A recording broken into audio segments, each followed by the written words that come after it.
Good afternoon, everyone. I'm Tomiko Brown-Nagin, Dean of the Harvard Radcliffe Institute, and it's my pleasure to welcome you to this afternoon's Kim and Judy Davis Dean's Lecture, American Women and the Ongoing Battle to Save Democracy.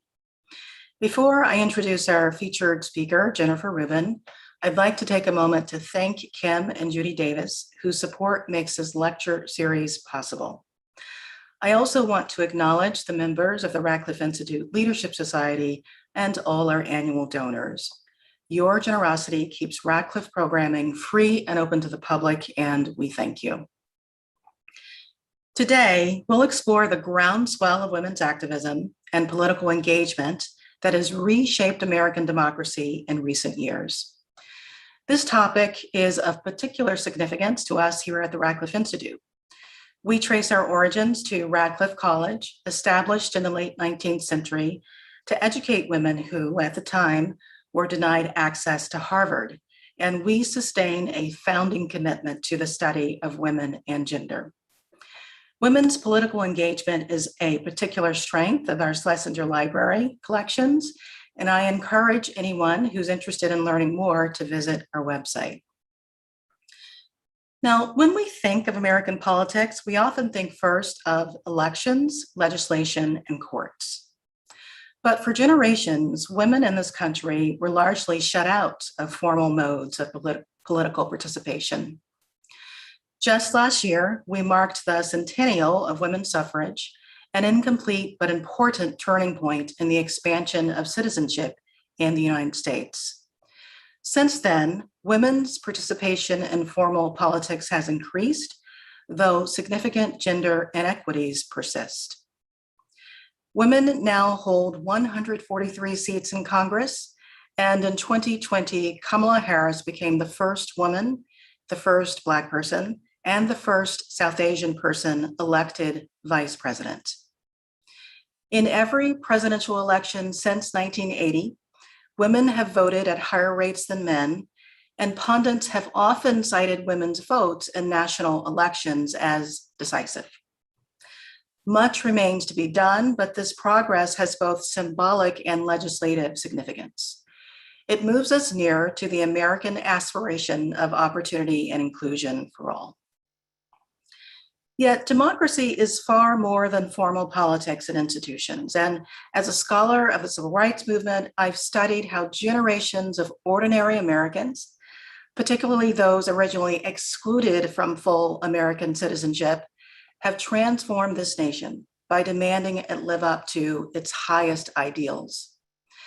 The history of social movements shows us that change happens not only through governmental institutions, but also through community-based activism, nonviolent protest, and civil discourse.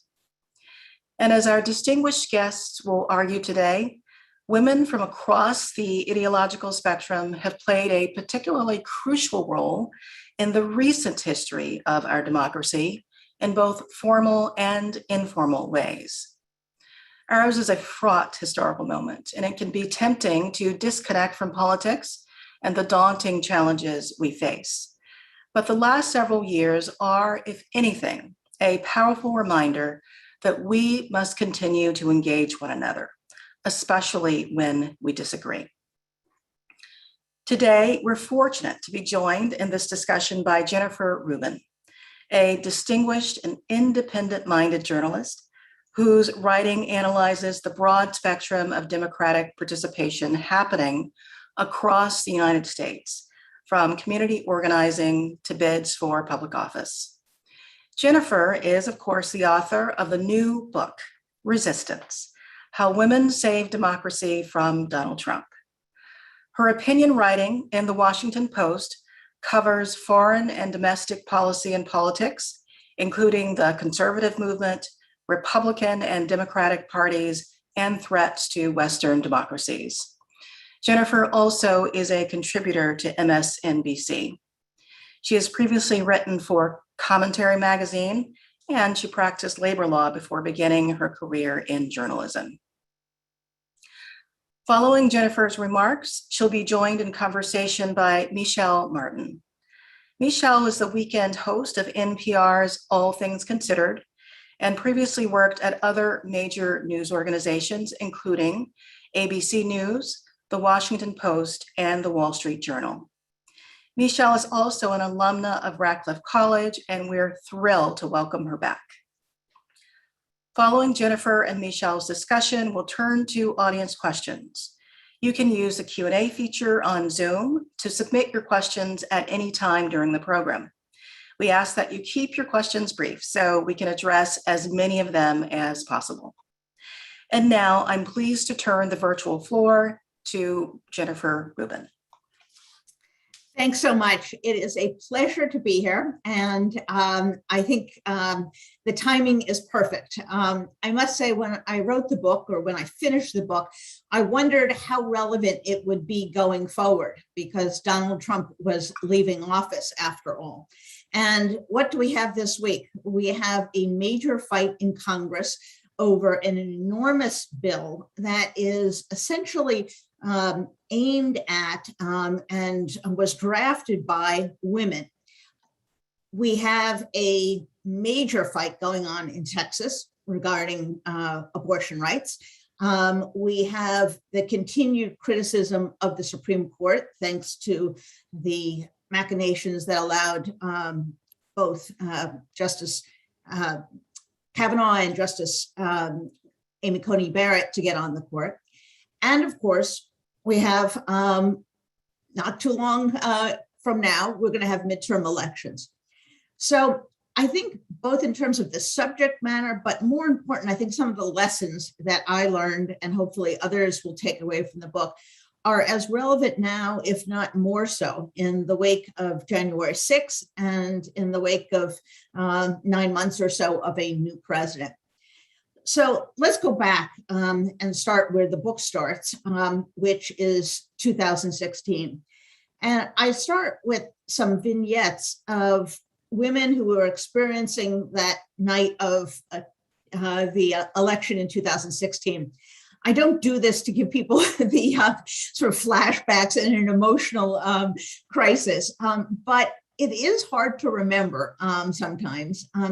The strength of that impact, the shock, the disorientation, the anger that many women felt when they learned that not only had the first woman of a major party not won the presidency, but she had lost to a man who had a long string of sexual harassment and sexual predator victims who had made serious accusations. Here was a man who openly disparaged women, who really showed no compunction about ridiculing whether it was their intelligence or their appearance, and who, quite frankly, sort of sold himself as a bully, as a guy who was going to help lift the spirits and the prestige of white men.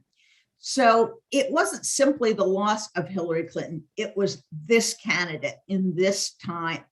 And I do look at the years prior to 2016 that in some sense, women made huge strides since the 1970s, but there was also a plateauing effect in terms of women in Congress, in terms of number of women CEOs in the Fortune 500, in terms of salary.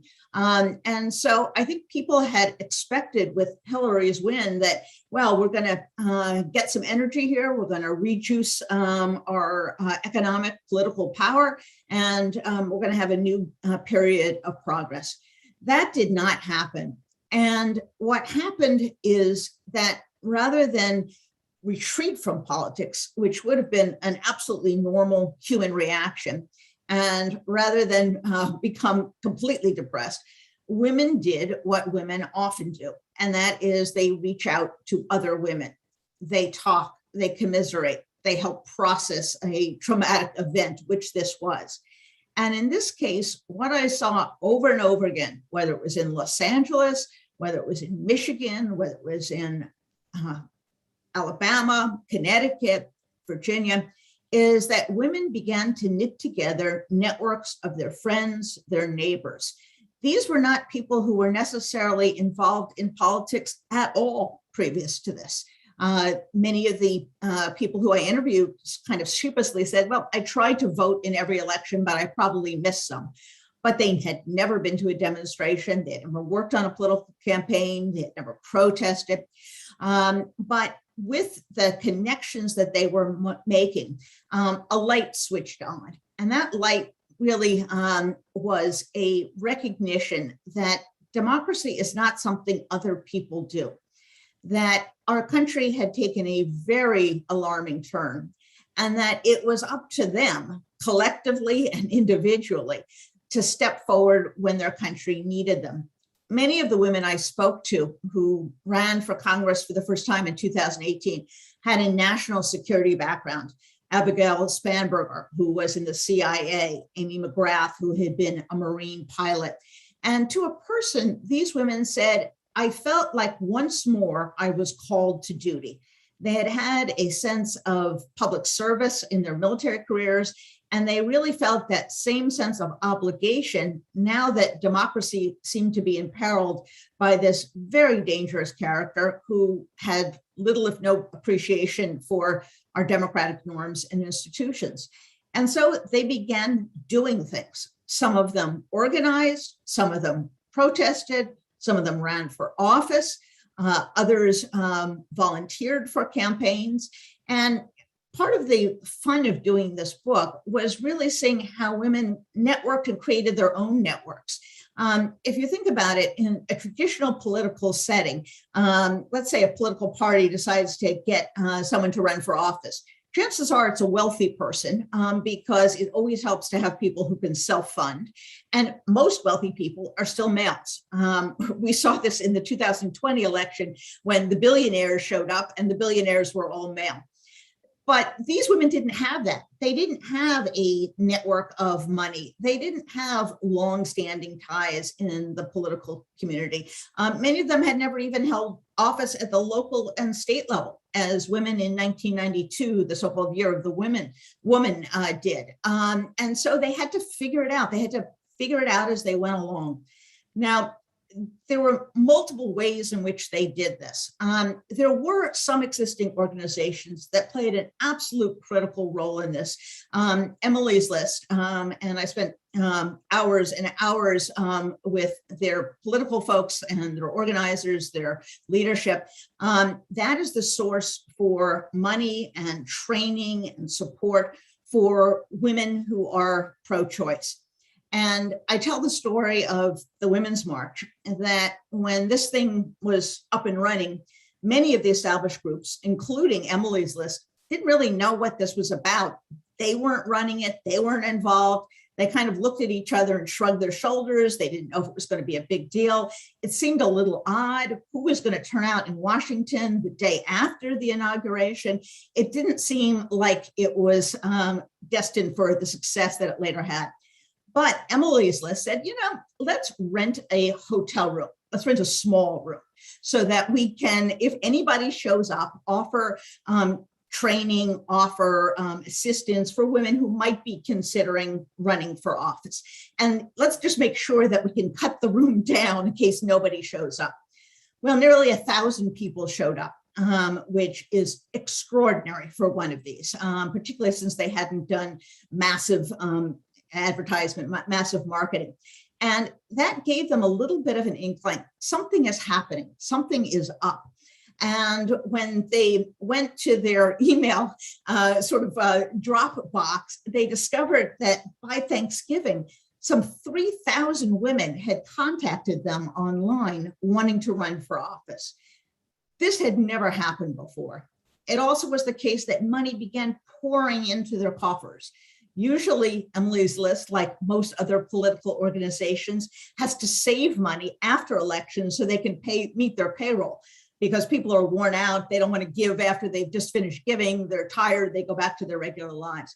But here, there was money coming in. There was a level of enthusiasm that was remarkable.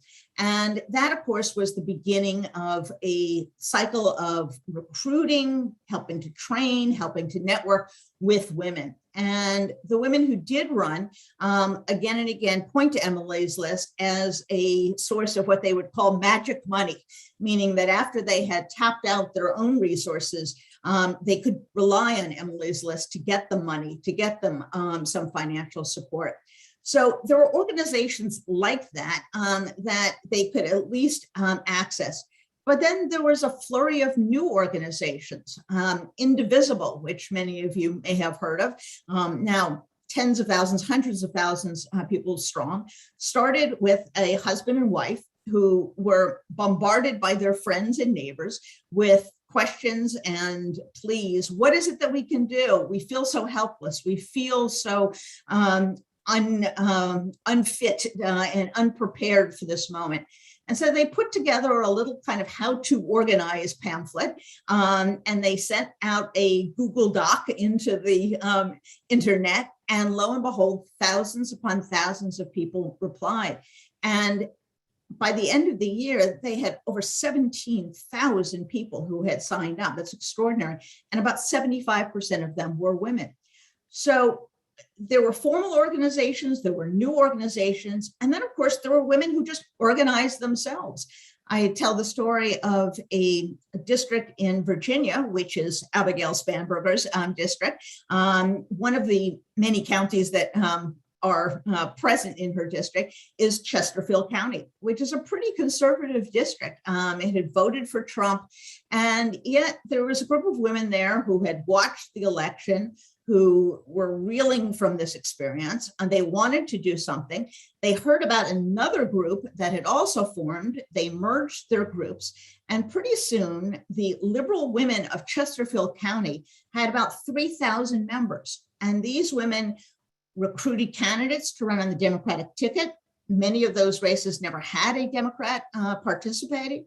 They volunteered on campaigns, and they began to act as sort of a endorser and a vetting force, so that politicians who wanted to run for office wanted these women's endorsement. If you can get 3,000 people to put their stamp of approval, that's worth doing. So in all of these instances, what happened was, I think women began to look at themselves and politics differently.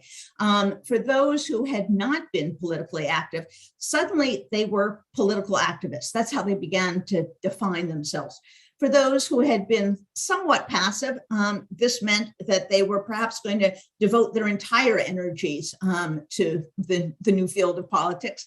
And of course, it meant for women like myself who had been Republicans that it meant a complete reevaluation and a shift away from the Republican Party that had really betrayed our deepest values. And I know I'm going to talk at length with Michelle about that, so I'll save that bit of the story. But what you had was, when I looked out on the landscape in 2019, when I actually began writing the book, it struck me that they were everywhere. Women were running, women were organizing.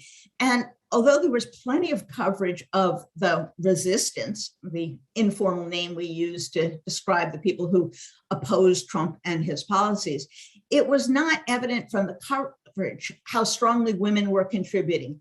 And moreover, we didn't really get a sense of how women's own lives were being transformed.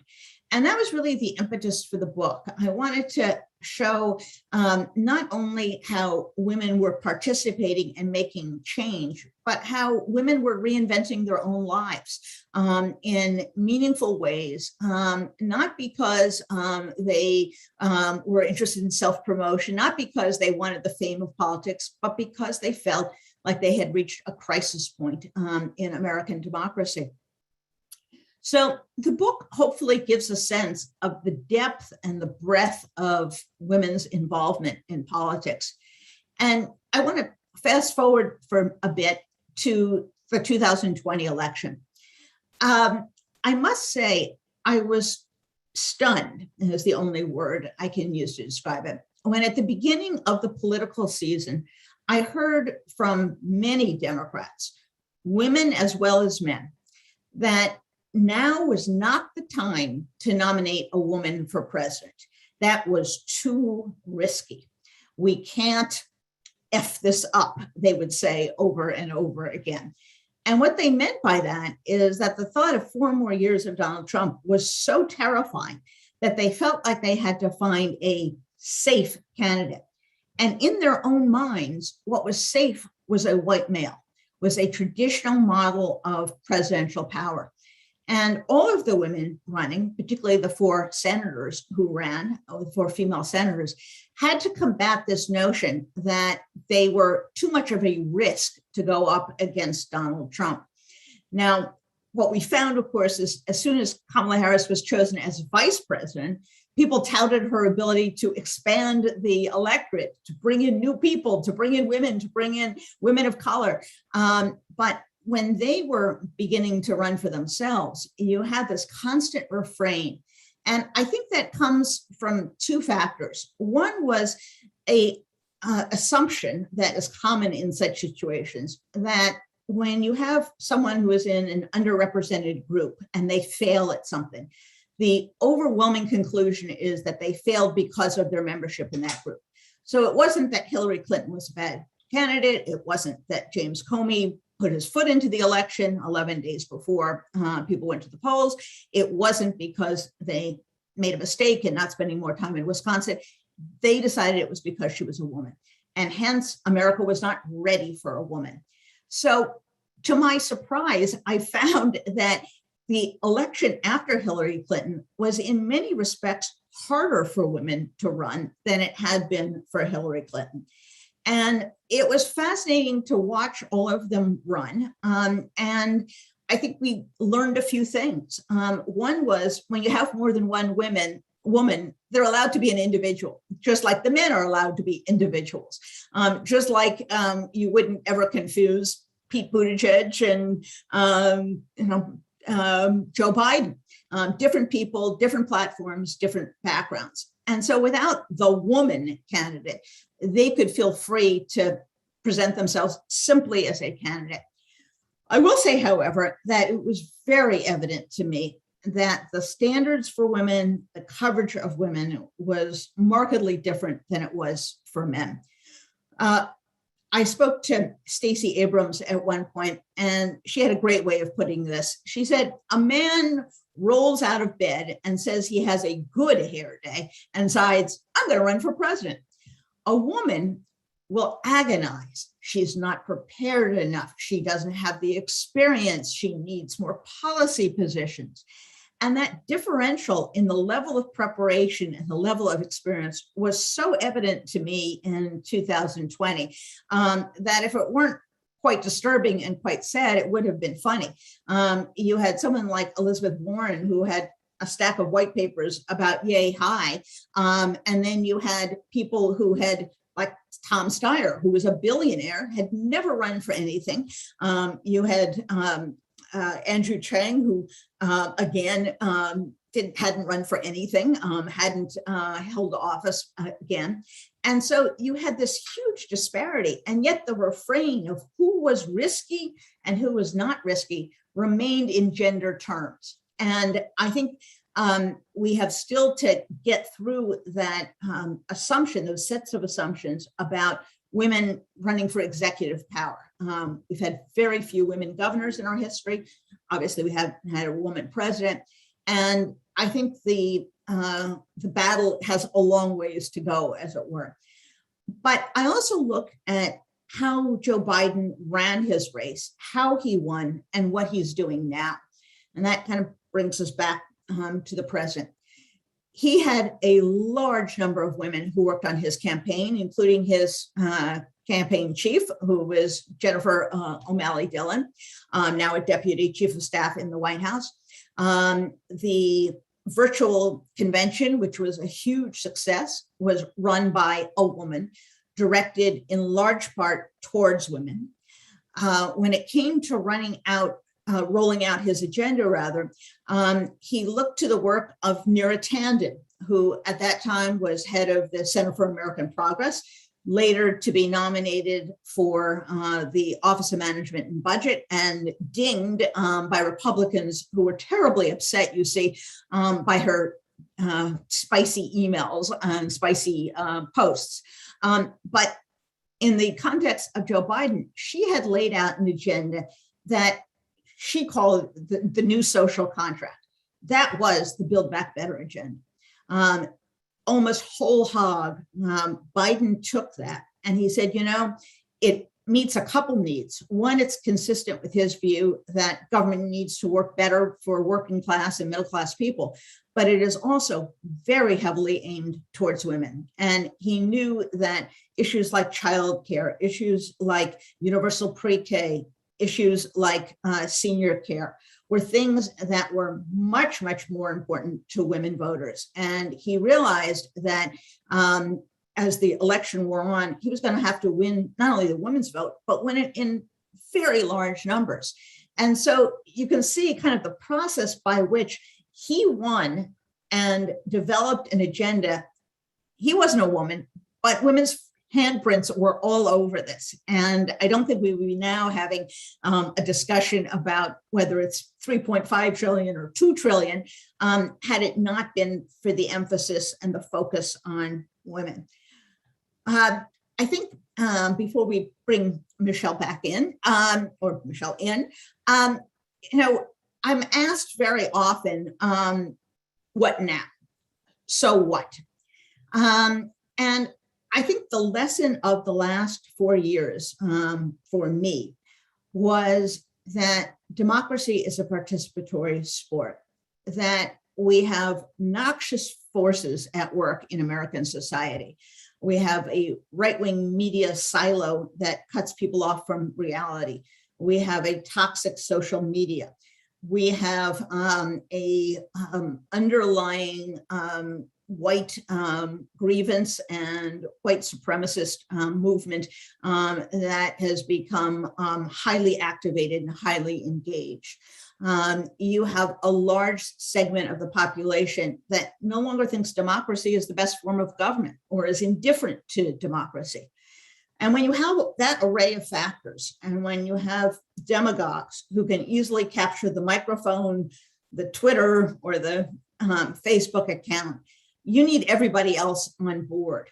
And for me, the takeaway from the book and my hope going forward is that this is an example, just as our host was saying, of the best in participatory democracy, the best in grassroots politics, that people have to organize themselves, find their way, find their niche. And it's only through mass participation that the principles of democracy will be secured.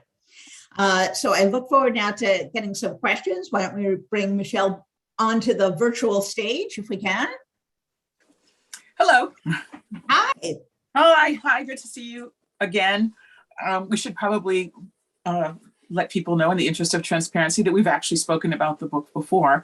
So I'm happy about that. And thank you for participating in this conversation. I do want to remind people, as Dean Brown reminded everyone, that this is a conversation that you, our listeners, our guests, are invited to join through the Q&A function. And it's interesting because some of the questions that are already coming in are questions that I have myself. And your book focuses on Democratic women or Democratic leaning women, or women like yourself who previously did not identify as Democrats or as progressives, but who found themselves so appalled by what had occurred in 2016 and what was to come as in the Trump presidency, that they were drawn to these political actors and political movements in ways they had not been before. So I'm going to cast forward and ask, why do you think it is then that there is now a record 35 Republican women serving in Congress, breaking the previous record of 30, a sharp increase from the 13 Republican women elected in 2018. So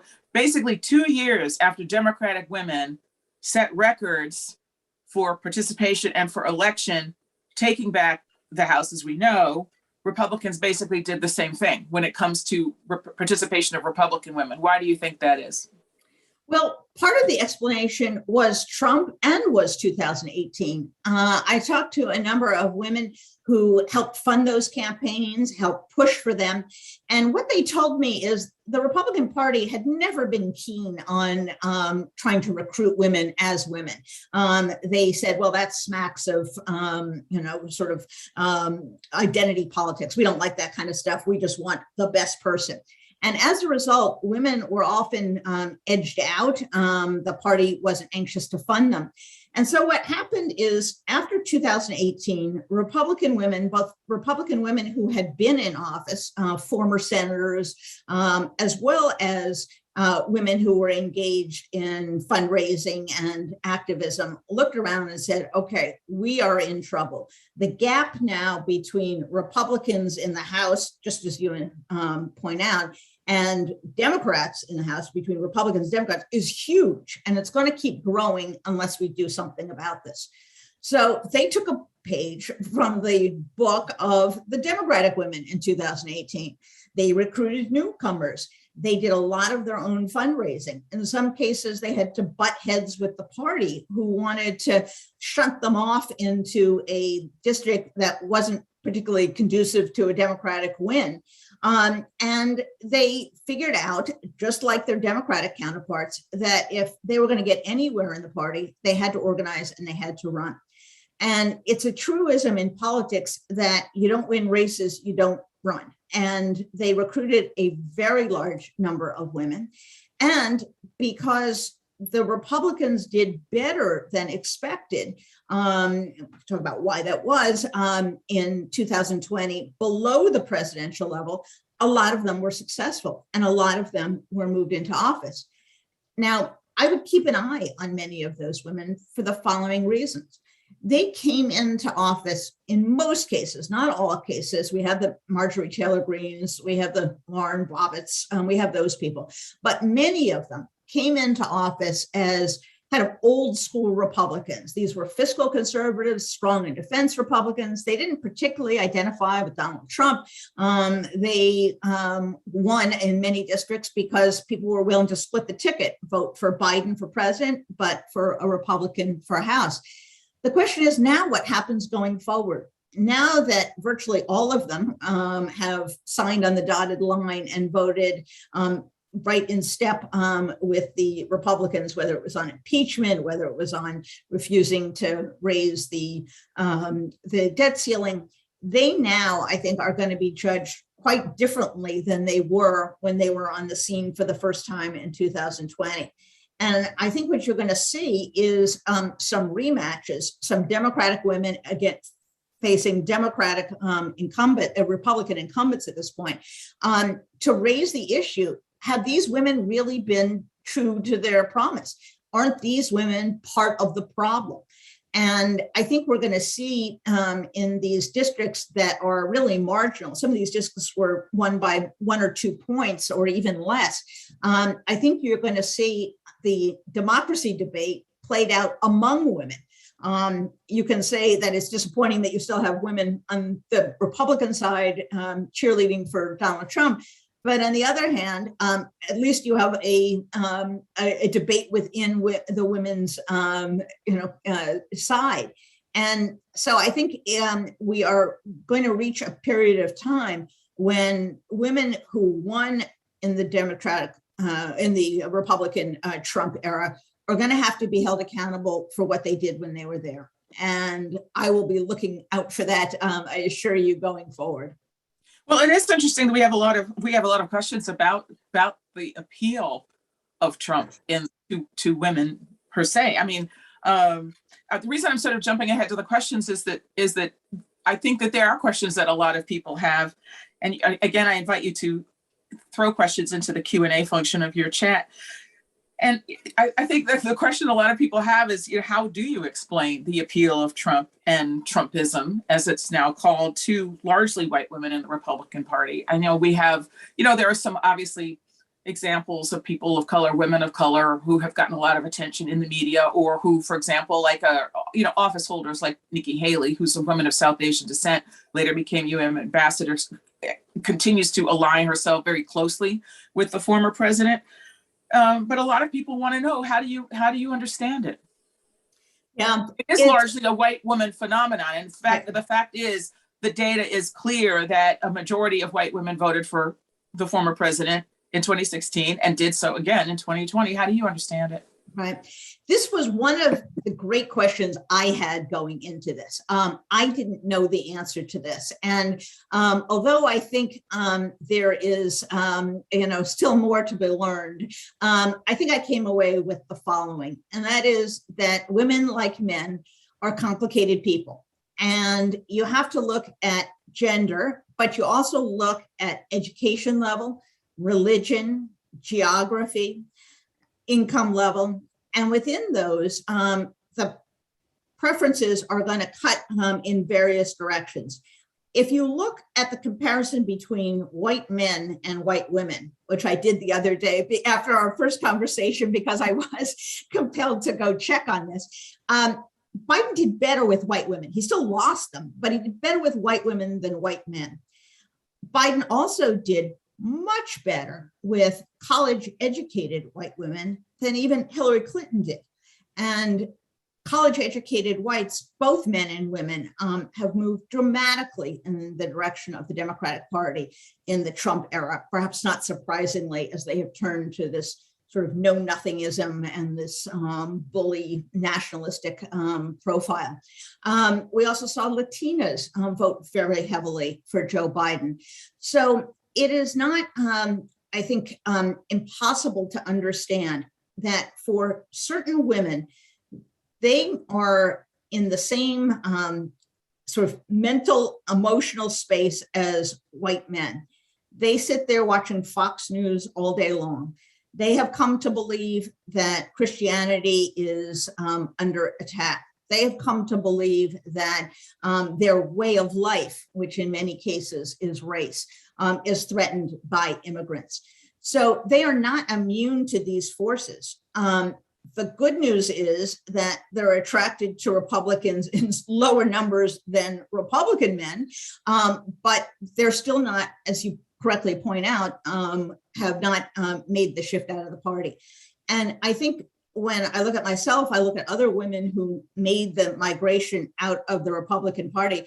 We're very representative of white college educated women who, for whatever reason, had some policy agreement with the Republican Party, but then realized how dangerous it had become, how toxic it had become, how antithetical to democracy it had become, and made that switch.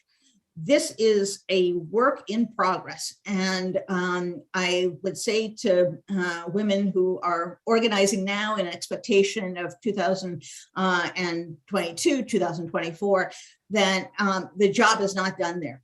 That at specific instances, you might move people a little bit on the dial, but it is still a vast undertaking. I looked at the election in December of 2017 in Alabama. That, of course, was a special election because Jeff Sessions had been appointed to Attorney General.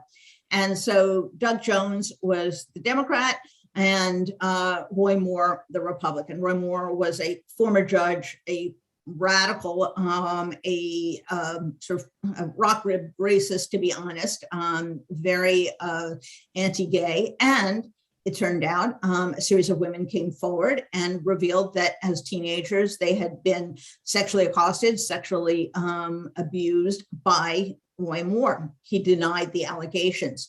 And in that moment, you saw a little bit of a hesitation for white women who had always checked the R box.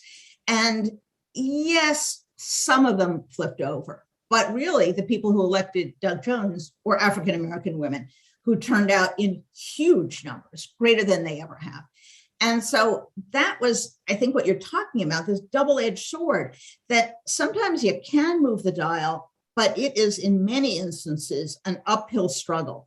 And there's going to have to be a really concerted effort to figure out an effective way of talking to and with these women if they're going to pull them out of the Republican Party. I want to talk about both of the things you just raised here. I want to talk about white college educated women like yourself. And I also want to talk about women of color and all of the organizing and kind of political transformation that has occurred with these women in recent years. But let's start with you, frankly. I think a lot of people would be interested to hear about you. Like, what was the moment? What was the light bulb moment for you?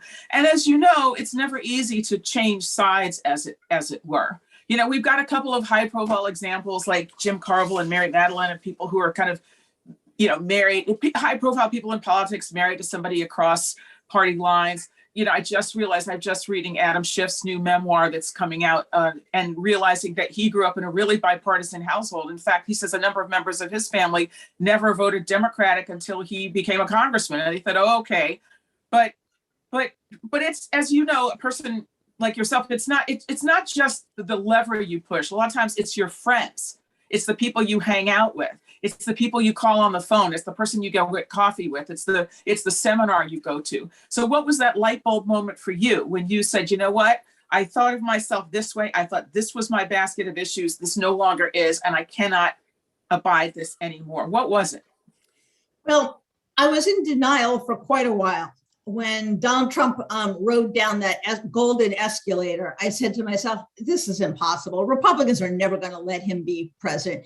And in fact, there had been very extreme candidates, very sort of crackpotish people who had surfaced from time to time. They had never gotten very far. And as time went on, it became more and more clear that he had a following. And I kept waiting for the Republican Party, either from a grassroots level or from people in positions of authority and power, to say, no, we're not taking this guy. He's a threat to the Republic. He doesn't articulate conservative views. He's an authoritarian and he's a menace. That didn't happen. And they embraced him. And right around the time that it became clear that the nomination would not be taken from him, he would not be blocked from the nomination, I said, okay, I got to be out of here. I cannot be a part of a movement that would embrace someone who is so openly misogynistic, so openly racist, so openly xenophobic. And it was a tremendous change of perspective. In many ways, it was somewhat head spinning that suddenly the people who used to be on the other side are, quote, now on your side, that I suddenly was discussing issues that were near and dear to me, like the rule of law, like voting access, with Democrats. And Republicans were the ones on the other side who I thought were really a serious challenge, a serious threat to America. So it was a somewhat out-of-body experience when you experience something like this.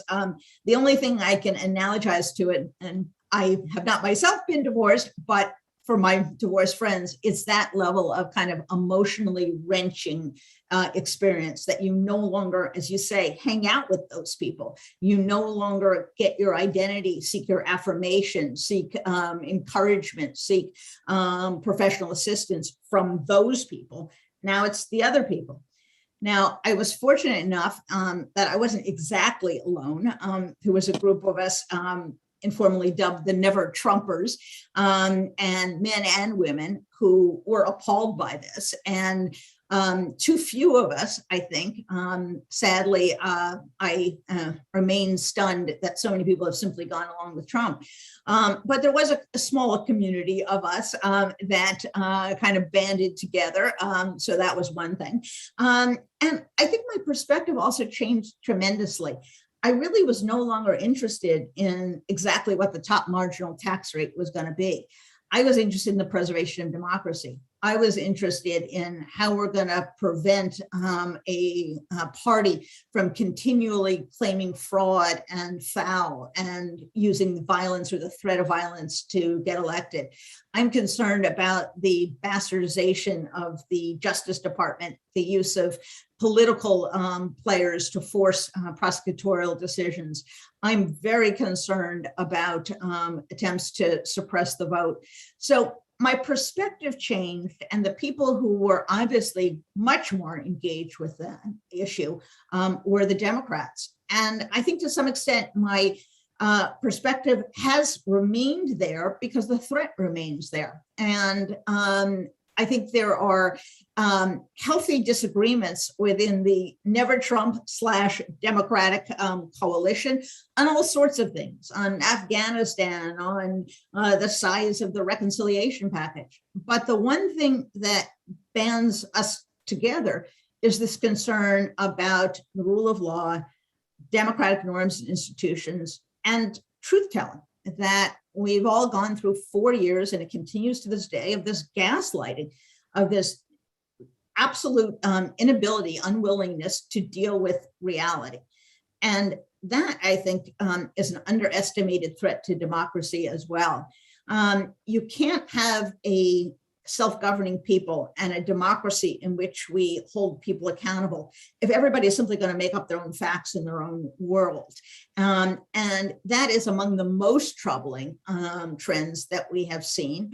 And that certainly continues today, as we've seen the effect of COVID denial, objections to mask mandates and to vaccine mandates. So it's those issues, truth, democracy, preservation of the rule of law, that keeps me now very tightly bound to those people and that broader coalition.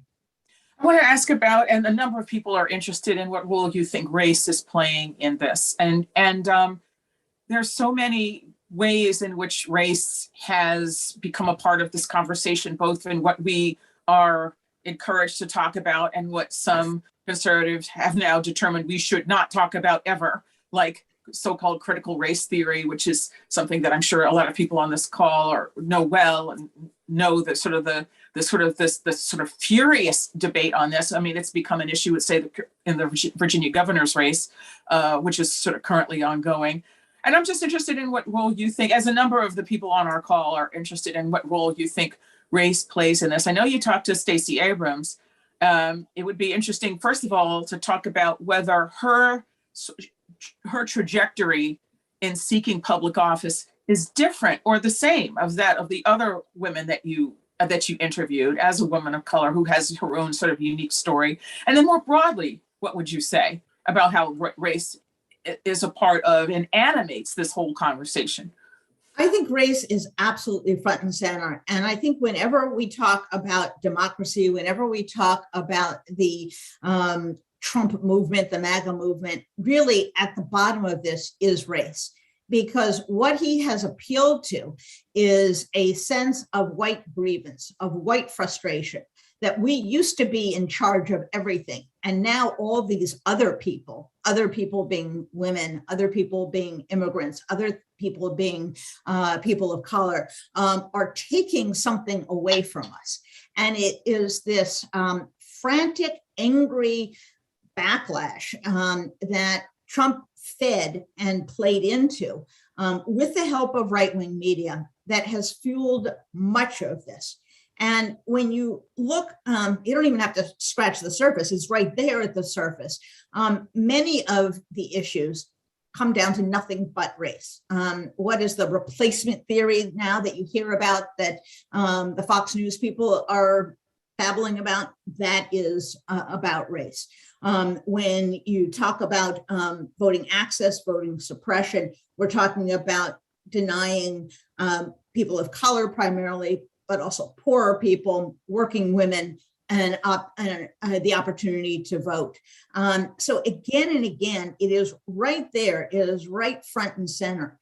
And I think there is a certain strata of white Americans who properly see that the demography of America is changing. It's never been static, honestly, but now they can see the trajectory, and they are insistent that they continue to hold the levers of power. They reintroduce and revere the Confederacy, which was the last attempt by armed force to maintain racial supremacy before the era of Jim Crow. And I think what has happened is that this has simply infused the entire conversation. And whenever there is something that they can talk about that is race related, they will do it. So rather than talking about education, they want to talk about critical race theory, which is not taught in the public schools, which has nothing to do with much of anything. What they really want is to have a rewritten history of America that excludes and exonerates whites and excludes the African-American experience. So I think this is a vitally important issue. I think it is front and center. They are shameless about it. They don't care about it being called racist at this point. They revel in it. They have a right-wing media universe that encourages this, that continues to instill a sort of a fear of and a loathing of. We have known for some time that the crime issue is often a code word for race, and that continues to this day. And I think that some in the Never Trump movement and perhaps some Democrats who think of this in very sterile terms, democracy, rule of law, tend to minimize the issue of race. And that simply cannot be. We're not going to get to the bottom of this. We're not going to be able to get past this moment without addressing those issues. Stacey Abrams is, I think, a unique person. People say that all the time. Everyone's unique. But she really is, for the reason that she doesn't currently hold any political office. She was never in a federal office. She was never in an executive office. She was the head of the minority party in Georgia. That was her political experience. But what she did was she became a political organizer and a political, I think, restructurer of the kind that we saw during the civil rights movement. And her ability to organize, her ability to surface these issues of voting rights, her ability to both litigate and to press these into the national conscience have made her one of, I think, the primary figures in not only issues of race and voting, but frankly, in the Democratic Party. And you'll notice that each time that the Democrats came out with some incarnation of voting rights, the first person to say, yeah, this is fine, was Stacey Abrams. And that was because I'm sure they checked with Stacey Abrams and made sure she was on board. She has also shown Democrats that you can change the electorate. Rather than trying to find some watered down version of a Democrat who would pass muster in Georgia, what she did was go out and change the electorate. She went out to organize, to campaign, to register voters who had never been talked to before, who had never had anyone come to their door, who were, frankly, had many issues in line with poor whites, or if they were in rural communities, with poor urban Georgians, but they really had not been asked, as it were. And she, in Georgia, showed you can change the electorate. You need help from some other forces. Certainly Atlanta is now drawing a college-educated class to that metropolitan area. But she also showed that you don't have to simply deal with the electorate as you find it. It was formed by intentionally in the past, and you can, with intention, change that. And it wasn't just in the Black community. I also looked at the Native American community in Arizona, which for the first time was really organized and turned out by women, by Native American women. And because that race was rather close, you could say that that was the difference in Arizona. Likewise, the turnout of Asian American Pacific Islanders doubled in some states. That's a phenomenal uptick. And they overwhelmingly voted for Democrats. Again, Asian American women, API women, were very central in organizing in many of these suburbs. So I think when we look at the role race is playing and we look at the avenues out of this problem, out of this divisive, polarized, really anti-democratic error, I think you have to look for people who are going to stitch together new constituencies, who are going to organize communities, who are going to get people literally into the streets and to the ballot box. And I think Stacey Abrams is absolutely the model for this. And I have railed for years that I frankly think the billions that the parties pay in for voting ads on TV. It's a complete waste of money. All of us ignore them, and that they should put every dime they have into organizing voter turnout, voter engagement. And hopefully there will be other Stacey Abrams in other states going forward.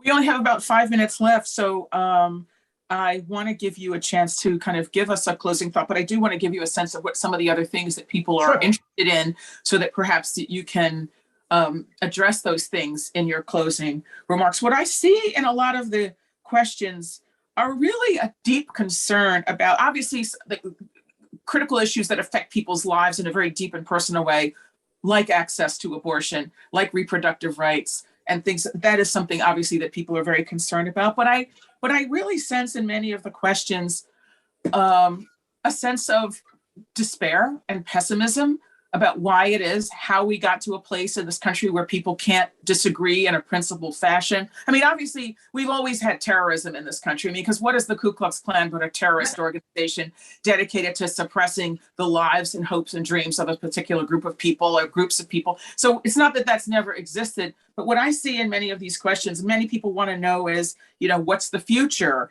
Could you ever, how is it that these authoritarian elements hold such sway over people that other people had believed in? So I guess as we kind of conclude our conversation here today, I think what I'm sensing that a lot of people want to understand is there hope? What is the source of your hope? And what can people do to sort of keep going, if that makes sense? So with that being said, I'm going to give you the floor for a brief final thought, and then I'm going to kind of send us on our way for the evening. So Jennifer, thank you so much. Thanks to all the program together. And what is your final thought for us today? I think this book and these women give us the answer, and that is the future really is in our own hands. That if we let our guard down, if we express exhaustion and frustration, which are very natural reactions after COVID, after Donald Trump, after January 6th, that we will be in deep, deep trouble. The demands of democracy right now are great. It requires still that we have all hands on deck. Democracy is under assault in lots of places around the world. Eastern European countries that seem to be on the road to liberal democracies have now turned starkly authoritarian. And you see these regimes in many Eastern European countries now. So how do we avoid that fight? And how do we push back against people who seem to exist in their own little world? And I think the answer is, you have to be a warrior for democracy. You have to engage yourself, your neighbors. You have to vote in those local elections, in the off-year elections, in the midterm elections. You have to be willing to engage with your political leaders and voices, because the other side is going to. The demagogues have figured out how to push the buttons of their supporters and enrage them, get them completely tied up in knots over nothing issues. So the pro-democracy side is going to have to do the same. And I think I came away from writing this book tremendously optimistic at a time where I was depressed on one level about what was going on in the world and remain so.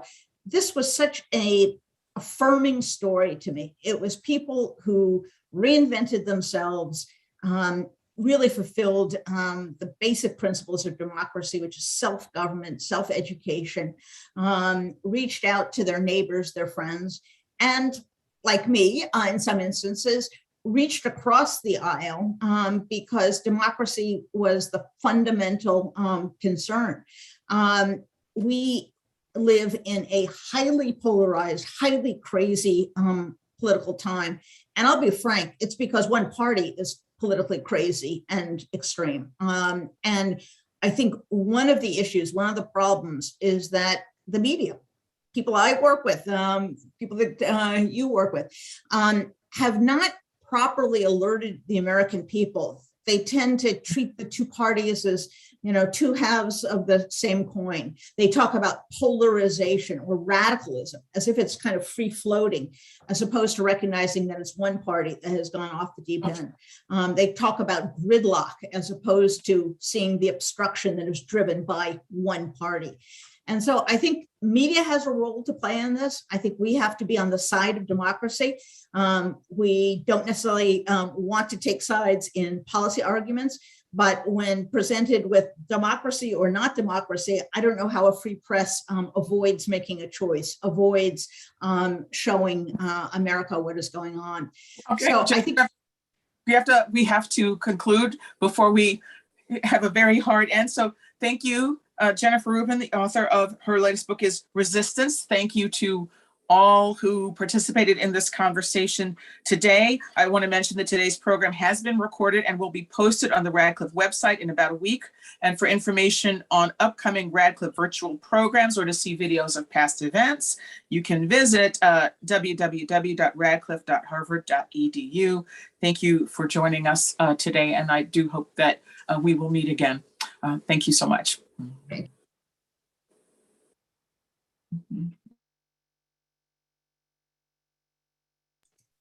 thank you. That was great.